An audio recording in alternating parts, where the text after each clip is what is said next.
Okay, I'm Frank Potter from the Unitarian Universalist Fellowship. I said I would go first. I thought I'd start out with a couple events or things that came up this week to help us get the program going. I received from DEC on Monday afternoon a final statement on the Climate Justice Working Group has finalized the disadvantaged communities criteria. A little bit of a background: back in 2019, Governor then approved through the Assembly and legislation the Community or Climate Leadership and Community Protection Act. So realize it is an act, so it's not a thing up for debate. And they set up a climate advisory council. And one of the working groups, informal working groups with that council to make recommendations to the governor on how to implement the criteria was the Climate Justice Working Group. And they've been meeting now for 2 years. And they finally had the final report to the governor. So I thought I'd mention what they came up with.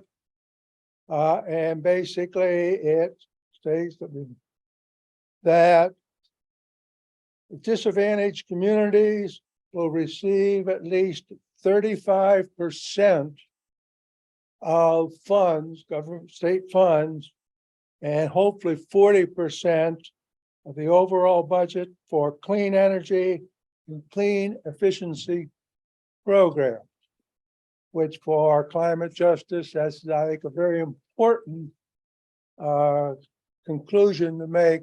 We want to work with a lot of those disadvantaged communities, ones that are highly polluted, and of course, energy efficiency is very low. So that's the final report that's now going to the governor. So I thought that should mention that to you. The other, of course, thing that occurred this last week or so, as we just got the most recent intergovernmental program on climate change report, which is really more of a summary of all the reports that are out. If you're not familiar with the reports that come out of the climate program, it's an international group that's first met back in 1967. First publication came out in 92, and it represents scientists and politicians and other groups from around the world. So it gives some idea about the report.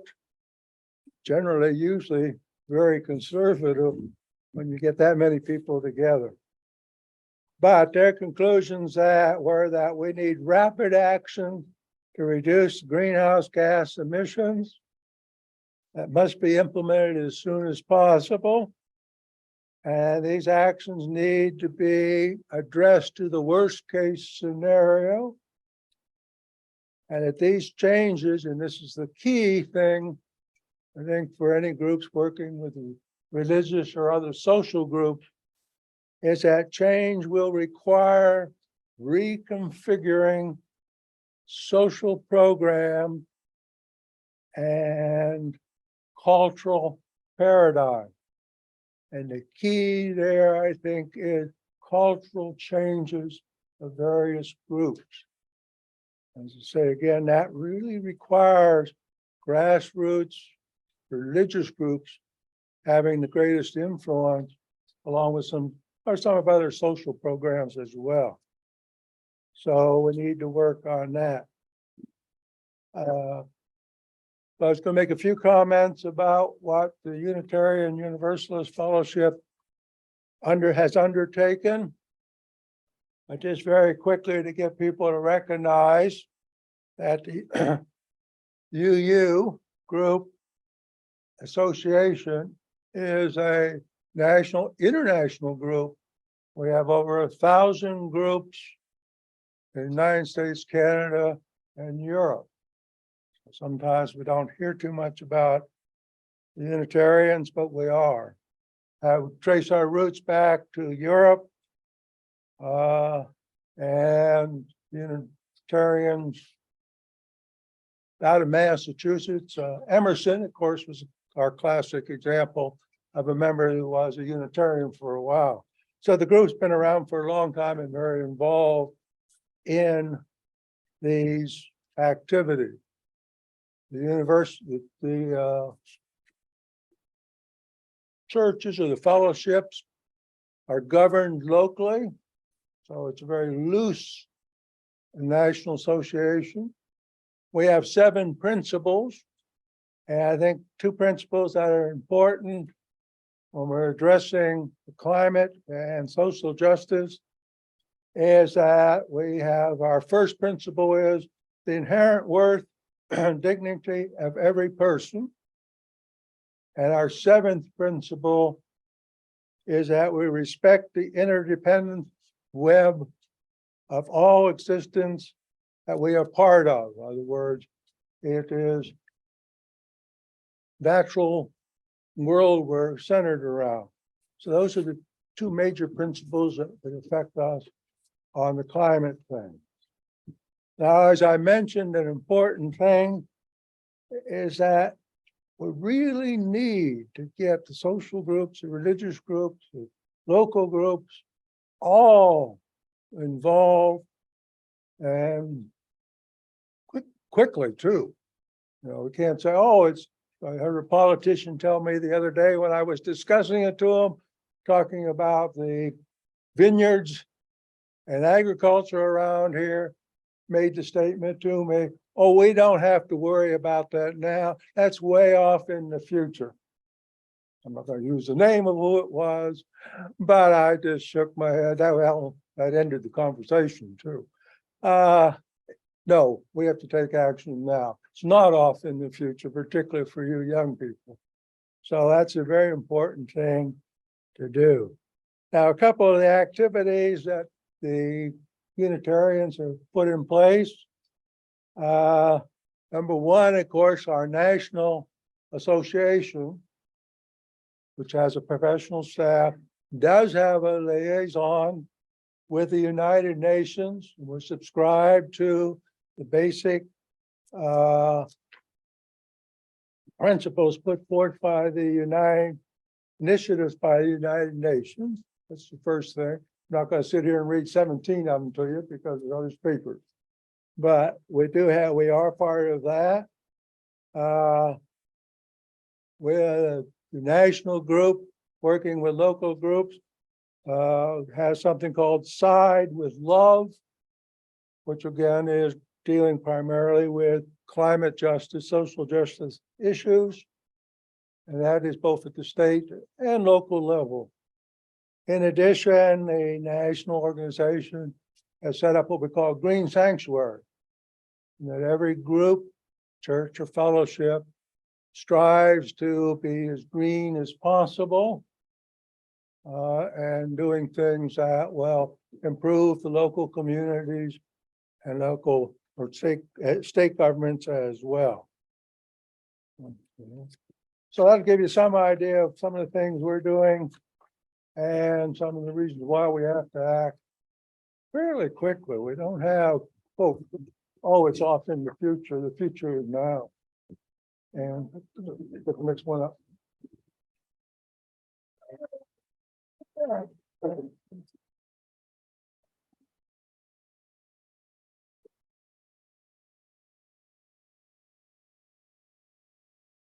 Well, good afternoon, everyone.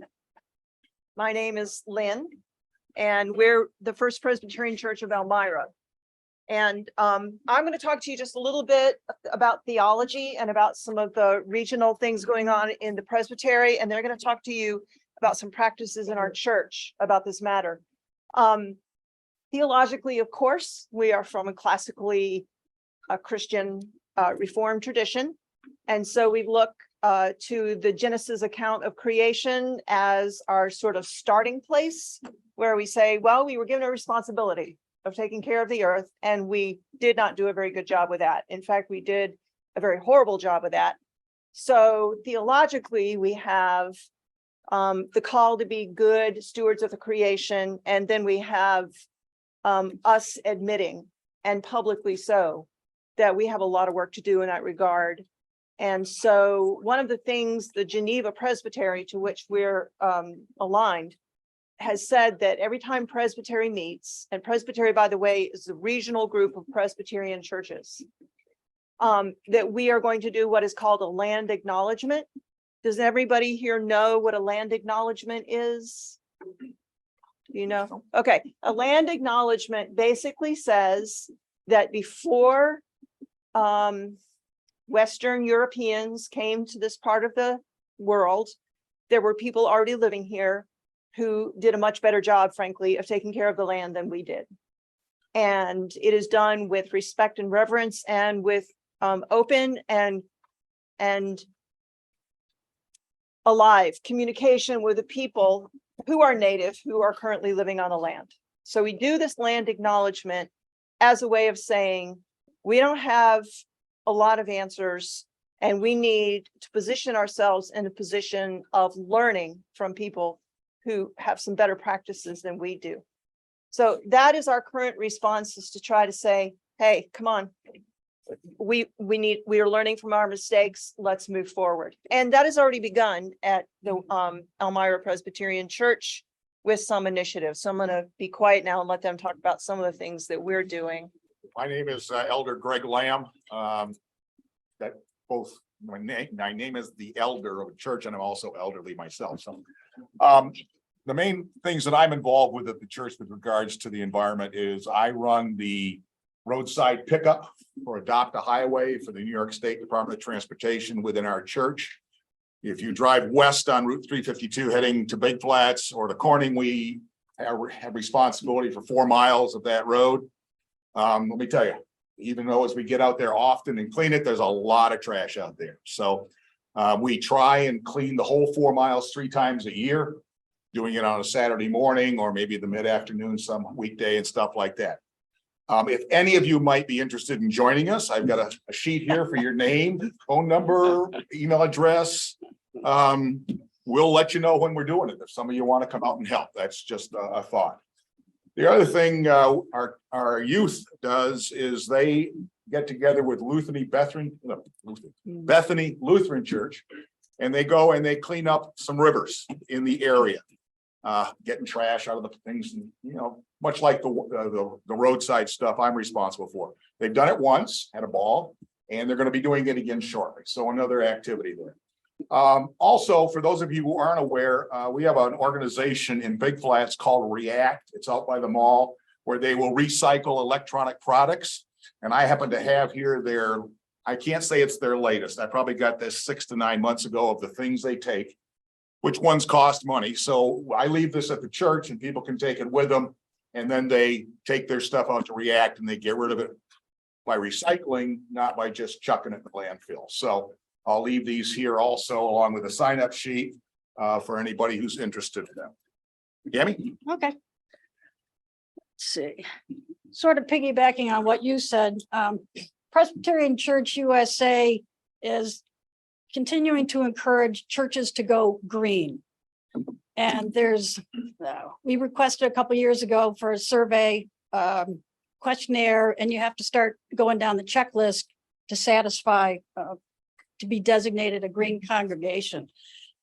I'm pretty sure we've received it. The expert on this is not here, but some of the things we did and had to do happily, we got rid of, like, it used to be when you did communion, they had those little bitty Dixie cups and stuff and the grape juice and all that, and then, you know, chuck out the little cups. We've gone back to the glass cups. We're using porcelain now instead of the styrofoam cups for coffee. Small things, LED lights, of course, are now being installed. And then something that's near and dear to my heart, we've been yanking out all the invasive plants. And that's been really good. Getting rid of the invasive plants, we're putting in pollinators. and again, near and dear to my heart, milkweed plants, which I made the mistake, I didn't know, but I've learned, I yanked them out when I was doing some weeding. And if anybody knows anything about monarch butterflies, that's their food. So since then, I've made a tones and we're putting in the pollinators. The milkweeds, of course, ignored me pulling them out and they just keep coming back. And we harvest, we go out and look for the little monarch eggs. I know you shouldn't, let nature do its thing, but we feel a need to help. If you've paid any attention or have heard, monarch population is hugely declined.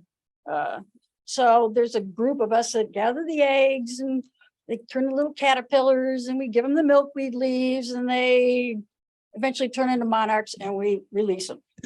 It's a small thing we do, but it's really gratifying. So, we feel good about that. Let me look real quick, see if there's anything else we're doing. And then encouraging the youth of the church to help when we put in these pollinator plants. We want to encourage them with that. We've been showing the monarchs and they've been interested in that. So we're trying to, pass along an interest to the younger kids. And I'll say you're showing up here for this today kind of feels like you calling us out to do better on this. So thank you for showing up. I very much appreciate it.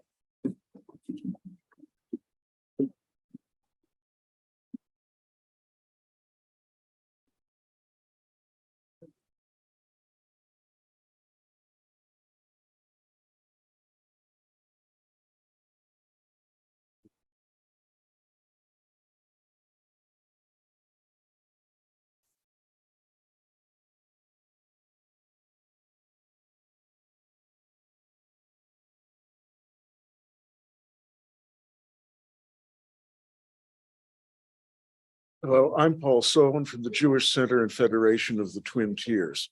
The Jewish Center and Federation is actually a philanthropic and educational association that works somewhat in conjunction with the synagogue, but is legally separate from it. Okay, I'm going to start by telling you that from a Christian point of view, Judaism seems simple. From a Jewish point of view, it does not. Now, I have no idea how many Christian denominations there are in the United States. I will tell you that in terms of denominations, there aren't as many Jewish denominations, but the range of them is equally wide. Okay, which means the old saying is 2 Jews, 3 opinions. We can pretty much never agree on anything. It also means that we have way more Jewish environmental organizations than we need to have. Okay. But here's the thing. No major stream of Judaism has any religious justification for climate denial or dismissal. All of us accept science. We have no quarrel with it.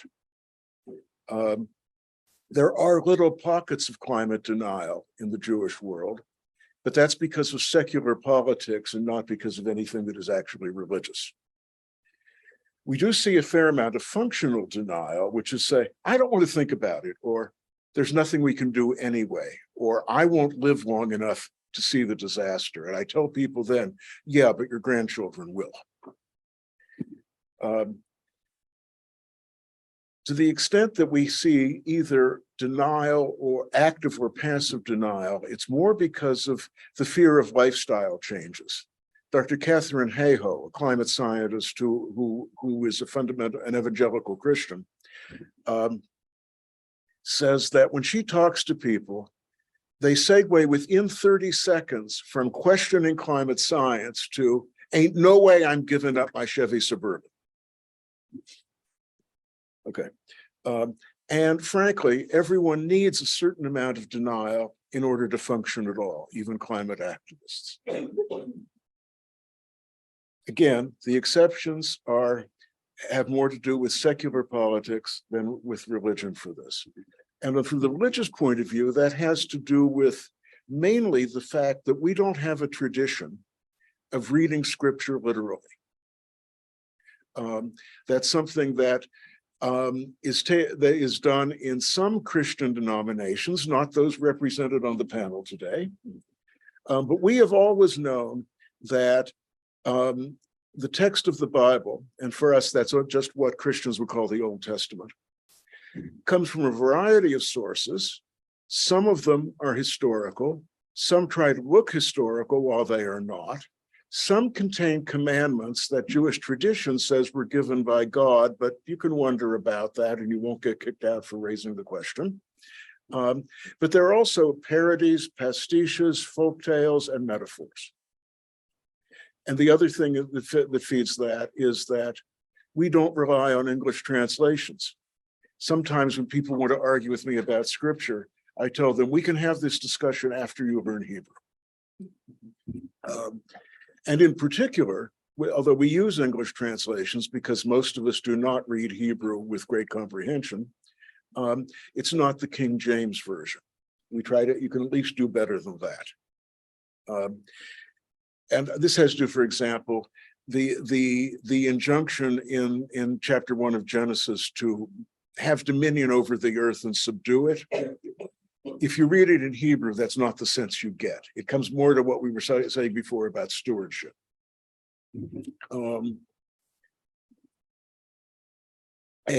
it can even be argued that the Torah, our fundamental scripture, the 5 books of Moses, the first 5 books in a Bible, is really a plan for sustainability. It is, however, a plan for sustainability in the ancient Middle East, which means that you need to think of a lot of things as examples and not instructions for the contemporary world. Okay, so far I haven't said anything about climate justice. But Judaism has a very high concern with justice. The Torah tells us in Deuteronomy, justice, justice shall you pursue. And the word for justice, tzedek, is said twice, which is a clue that they really mean this. Or if from Micah, do justice, love goodness, and walk humbly with God. But here's the thing, that doesn't just mean to do it so that you earn points in heaven. It says it means that you need to do it actively and comprehensively. The Torah instructs us to love the stranger 36 separate times. No other commandment is repeated that many times. Now, loving the stranger is not exactly easy. So it also tells us, since it's hard to love at a distance, you shall love your neighbor as yourself. And that's not necessarily easy either. If those things were easy, the Torah wouldn't have to tell us to do them. Okay, so on one hand, we take climate science seriously, and on the other, we should take justice in all forms seriously, and we don't do a great job of that, to tell you the truth. I said that there are lots of Jewish environmental organizations. It's what I call the big kahuna syndrome. Everybody who has an idea wants to head an organization dealing with it. But there are a couple of these organizations that are particularly strong on climate justice. The Religious Action Center of Reform Judaism wrote, as Reform Jews, we have an obligation to the earth and all of its inhabitants. Our Jewish texts and tradition teach us a dual responsibility to till and tend the earth, that's in Genesis, and to love your neighbor as yourself, that's in Leviticus. It is this tradition that leads us to see climate change as more than just an environmental issue. Climate change is an ethical, political, public health, and above all, a social justice issue. Climate justice is about the real human-felt impacts of a changing environment and the urgency that this places on us to act. And they continue. We must ensure a just transition to a greener economy and energy system. This means ensuring that poor and minority communities are not disproportionately burdened with the cost of a carbon-free future, and that the most affected communities are meaningfully involved in the transition. Notice it says on the one hand, not to place the burden on poor, disadvantaged, or remote communities. It needs to be shared equally. But it also says that no one is off the hook. And this came home to me really a couple of months ago in a seminar in something called the Earth to Sky Partnership. The Earth to Sky Partnership is a program of the National Aeronautics and Space Administration, primarily for NASA and other government scientists to communicate with educators and artists. And in one of the sessions, someone weighed in heavily about climate justice and argued against hydroelectric power and against solar and wind energy. And her reasoning was this. This is someone from the North Country in New York, by the way. There was a proposal in New York to build a new major transmission line to bring in power from Hydro-Quebec. New York gets a significant amount of hydropower from Canada already, by the way. This transmission line, as it's plotted, would cross native lands. And as far as the speaker was concerned, this means it cannot be built. And it seemed to me that this was off the beam.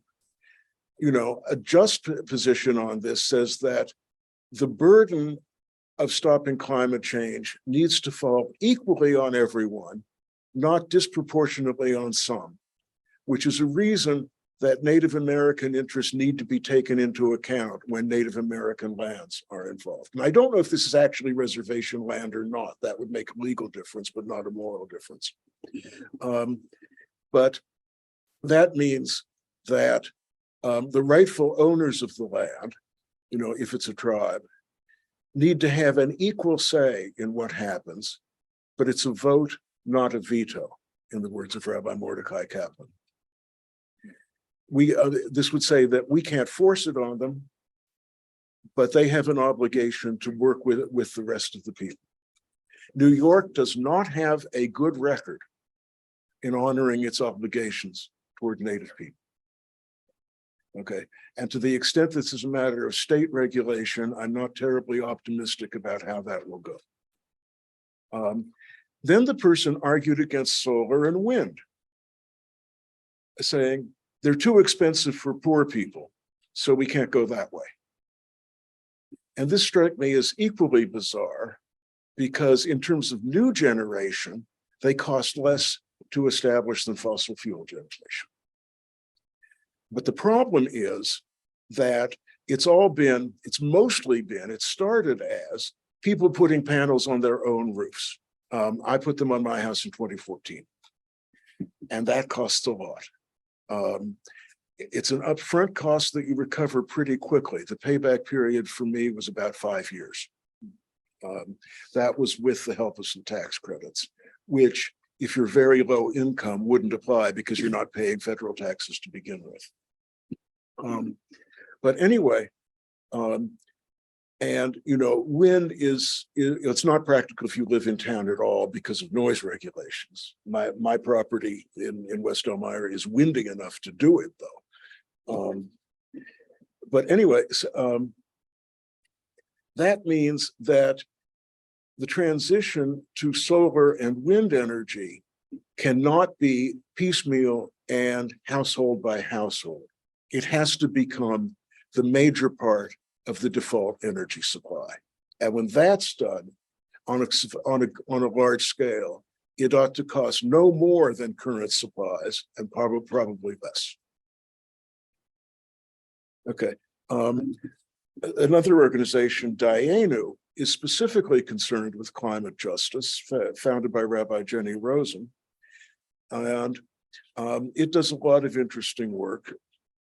One of the things that it has on its agenda is spiritual adaptation as well as political adaptation. This is something that is often lacking. In the religious settings that are most open to working on climate and climate justice, it seems almost to be a given and not a religious question at all. Okay, but she argues, Rabbi Rosen argues, that if we don't treat it as a spiritual matter as well, we're not going to be able to follow through.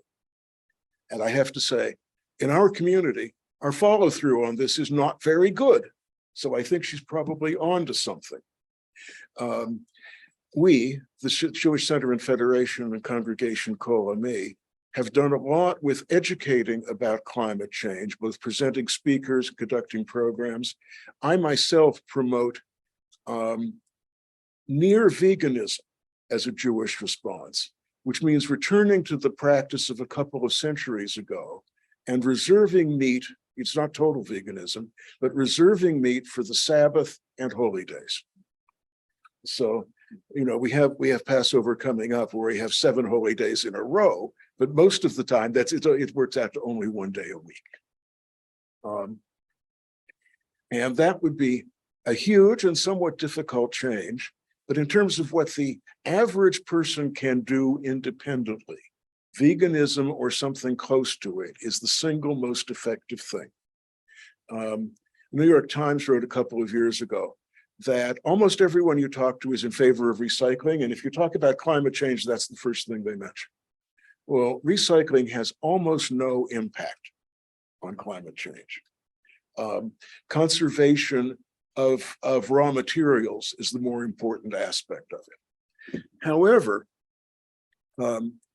eating vegan for 1 year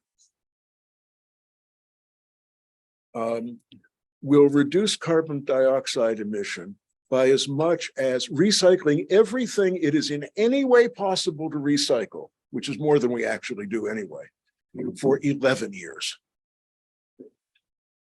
So, you know, so I'm actually promoting this as a religious practice for Jews. I can't say that I'm getting a lot of hearing on it, but I also haven't been pelted with tomatoes. So, you know, as I say, people are at least willing to listen.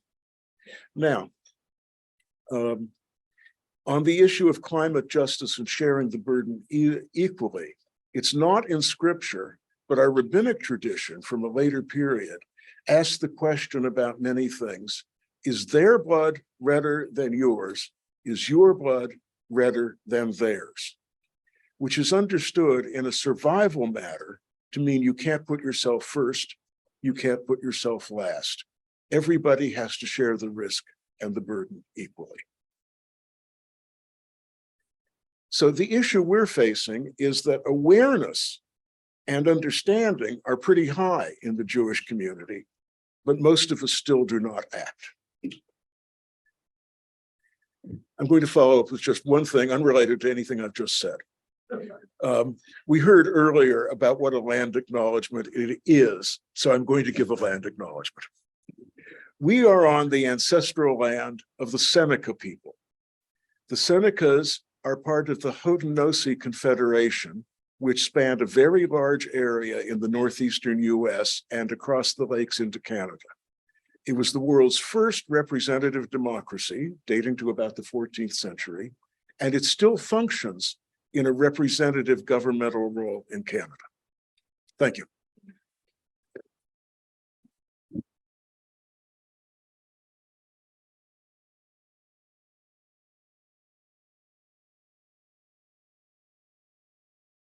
So my name is Gary Brennan. I'm the pastor of the Park Church. If any of you have been downtown and seen that giant building with the silver domes that's really old and expensive, that's us. Turning that thing green is a challenge, as you can imagine. But first, I want to tell you a little bit about what we do as a denomination and how we get there. And then I'll talk briefly about what we're doing at the Park Church. So on Earth Day, we will have a United Church of Christ Earth Day Summit, Climate Justice, Environmental Justice Summit virtually, so that we're not getting in airplanes and spewing carbon all over the place to get to this summit. And we will celebrate the ministry of Jim Antal, and he's kind of an example of who we are. So I lift him up, and he's an old friend that really helped me get through to my ordination myself. Jim preached his first sermon on climate justice in the 1980s. When he was elected to be the general minister of our Massachusetts conference, he had written into his agreement that 10% of his time would be dealing with helping churches address climate change. In 2013, Jim led us to being the first denomination to vote to divest from fossil fuels. And that was a denominational decision. Every UCC church is independent. But many UCC churches have gone on to take stances around climate and environmental justice. For example, the Park Church has enacted a covenant around climate justice and has a climate justice team, representative here with us today, who's constantly offering us educational opportunities as well as looking at our own practices in the church. How is it that we can reduce carbon emissions and be better stewards of creation? So, you know, we're doing the stuff. We're doing the stuff that you guys would do. We're doing the stuff that this institution would do around trying to be responsible. How do we get there? How do we get to be the first denomination in the mainline Protestant tradition on this issue and on many other issues? We ordained a woman in 1853. We ordained an openly LGBTQ person in 1972. We've always been kind of out there. Why? How many of you have ever read The Scarlet Letter? Raise your hand. The Crucible by Arthur Miller, the play. Yeah. Maybe in a literature class, some of you, American Lit, Centers in the Hand of an Angry God. So that's us, but it's so not us. It's bad, really bad PR. We actually believe in something called continuing testament. We don't believe that God's revelation stopped 2,000 years ago with the last letter of the book of Revelation. When the pastor for the pilgrims put them on the boat at Leiden as they were sailing for what was to them the new world, he said, "We believe there is yet more light and truth to break forth from God's holy word." If you've ever seen a UCC church, we use the slang way of saying that God is still speaking. We're always open to new ideas. We're always trying new things. And we love science almost as much as our Unitarian Universalist sisters and brothers. I can't tell you how many physicists and geneticists I've had in my congregations over the years. So that's us. We do it, and we're probably going to learn new things and do different things 2 years from now. So, you know, if I'm back here in a couple of years, I'll probably say completely different things because we're always evolving and always changing. That's it.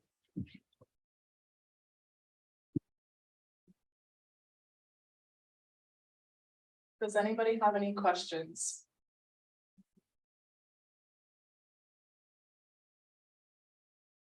Someone can get us started. Always works that way. Questions. Well, God so glory. I have a question.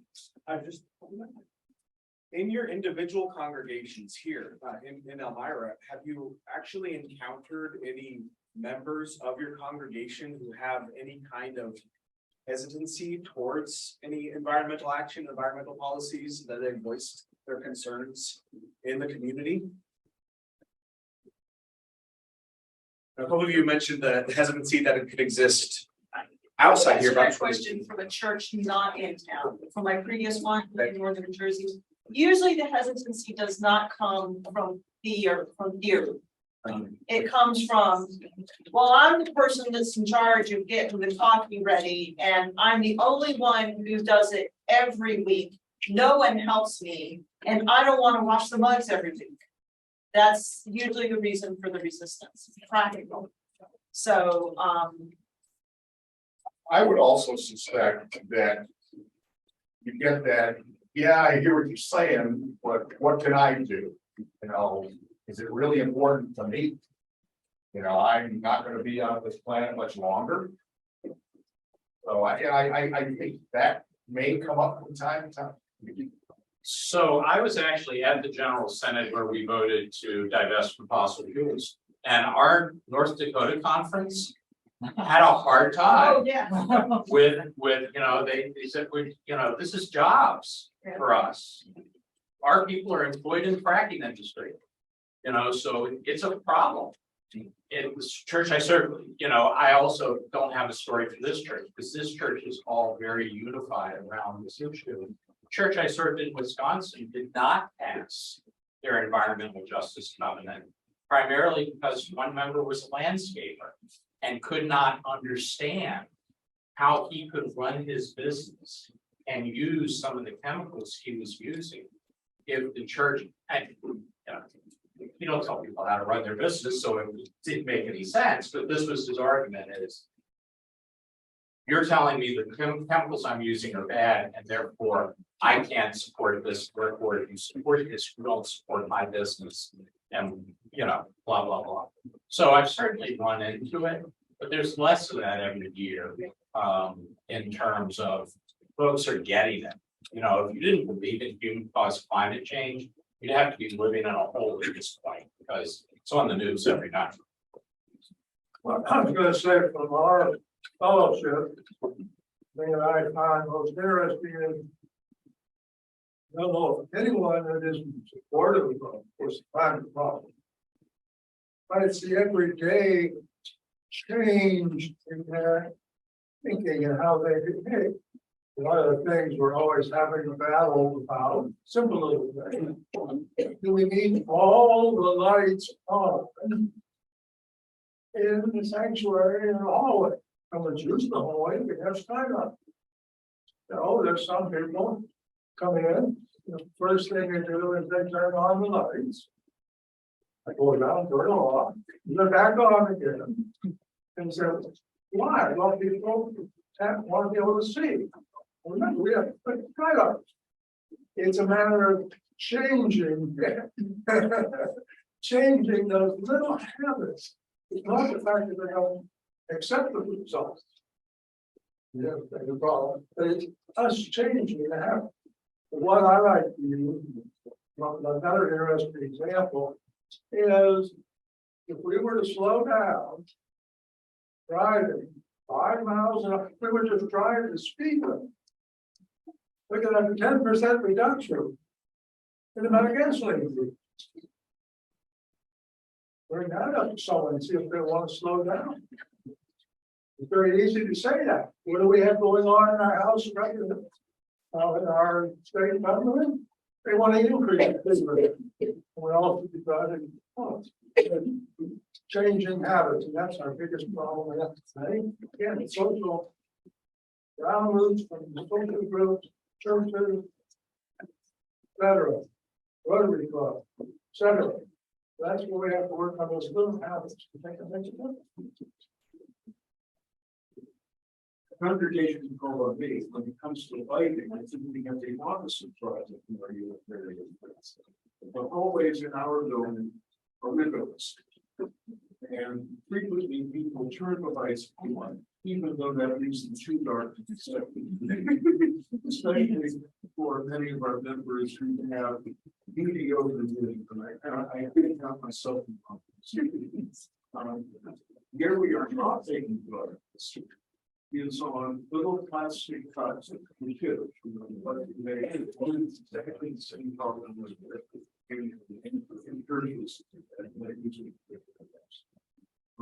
with the difference that many Protestant churches administer communion only on specific days, and we may discuss it with one absolutely. You can't take that as an advertisement. Free alcohol. Well, okay, we won't try to put together. Now you get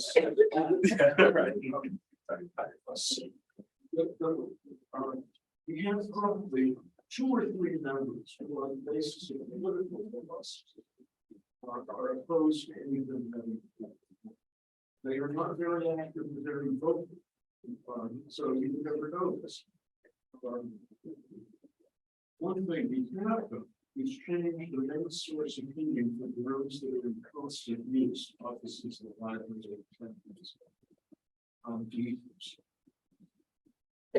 So this is true confession, because I'm a Christian pastor. We're all about, being honest about these things. Most of the time, we try. So I just spent a ton of money that I really couldn't afford to improve the HVAC system in my house, right? Because I'm a good green guy. But I'm also from the South, and I watch NASCAR. And so one of my personal struggles, right, is, and not only do I watch NASCAR, my favorite driver is sponsored by a petrochemical traffic, right? So these are decisions we make every day, right? Like, what is my complicity in this thing that is spewing massive amounts of carbon into the atmosphere and glorifying a mode of transportation that has to change for the planet to live. And I think we all have to make decisions and think about how we are connected to other things. It's not always going to be easy. It's not always going to be fun. And yeah, every week I turn on the race and I'm like, I shouldn't be watching this race. You shouldn't be watching this race. And I'll say the same thing when I'm walking into Watkins Glen in August. So, make good decisions, but it's not always going to be easy.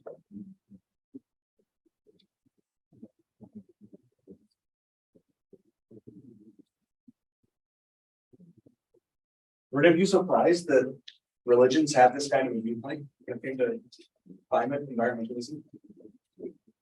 I've always wondered that about students. When it seems like there are some general presumptions about religiosity, especially in America, when it comes to these kinds of topics, but the reality is there's quite a broad spectrum of belief and practice.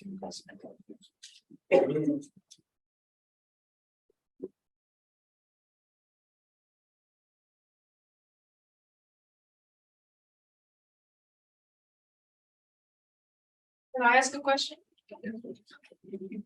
If any of you come from your home church or house of worship of any religion, where the basic tone of the religious community is in science denial, especially in terms of climate change. Everybody close your eyes so you don't have to see each other and raise your hand if it's you.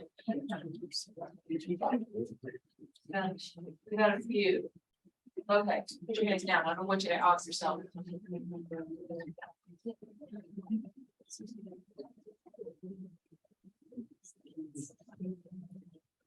Yes, it is interesting because we have so many international students as well that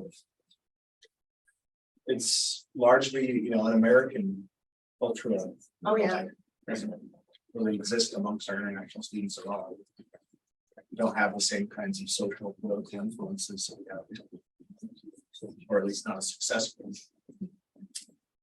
Well, and it's not surprising, right? Because the news always focuses on the most extreme examples. So you constantly heard about the churches that were fighting COVID restrictions, for example. We love science, we closed. We're on Zoom, we did all the right things, mask up, promote vaccination, all that. You only hear about the ones that became hotspots because they denied science and things like that. So there's no news story on the fact that we're, busy switching boilers over at Park. There'd be a news story about our stained glass windows, but who cares about stained glass windows? But changing the boiler is a big thing. Can I piggyback on Professor Snugger's question about, are you surprised that to see people who are religious talking about this in this way? There's an age gap in this room. I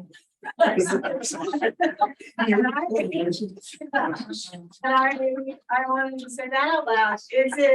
I hear students talk about environmentalism as a generational issue quite often. So I wonder, I'll ask the same question. Is that a little bit of a surprise?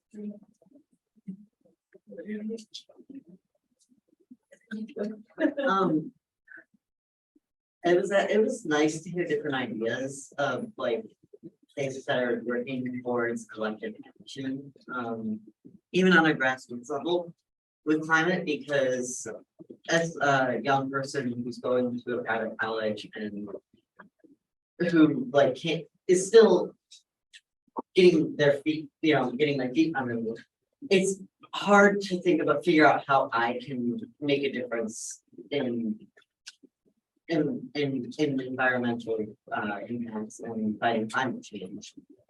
But that there are other people making those changes is heartening, and that it shows that even if it takes a few years for me to get to a point where I can put a lot of time and thought into that there are other people working on it. So you may not have noticed that Elmira had intense poverty. This is an incredibly impoverished city. And I think this is Paul alluded to this, or other students. All these issues are intermeshed, right? So the park just started a big effort on housing justice to address the deep poverty that is in Elmira. 59% of our renters in Elmira are rent burdened, which means they pay more than 30% of their income on their rent. Some of these properties are horrible. Some of them don't have windows. Literally, they don't have windows that people are living in this city right now. None of them are energy efficient. None of them have reduced carbon footprint. Housing justice is also a climate justice issue, because as we work to address the housing problems, all of these things are affected. I'm actually running for city council to represent a part of the city that's got some of the absolutely worst slums in it, and it's full of toxic waste. The whole region was where all the industrial sites were, and people are exposed to toxins all the time. So all of these issues, racial justice, housing justice, climate justice, are all deeply enmeshed with one another. And you can help by having us start talking about anything other than the profit to stockholders, because there's more to life than the stockholder profit.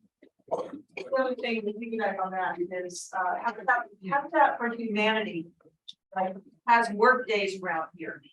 So if you want an easy way, do you guys get credit of some kind, or do you have to do community service? Okay, if you want an easy way to do that, that deals with all the stuff we're talking about, go to Habitat for Humanity and sign up for a work day. It's that easy.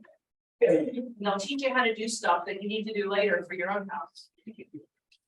And what Gary said, he would have no reason to know this, when you're talking about it, when you come in. The cost of buying a house in Elmira is much lower than that in Webb. The cost of rent is disproportionately high relative to the value of the products.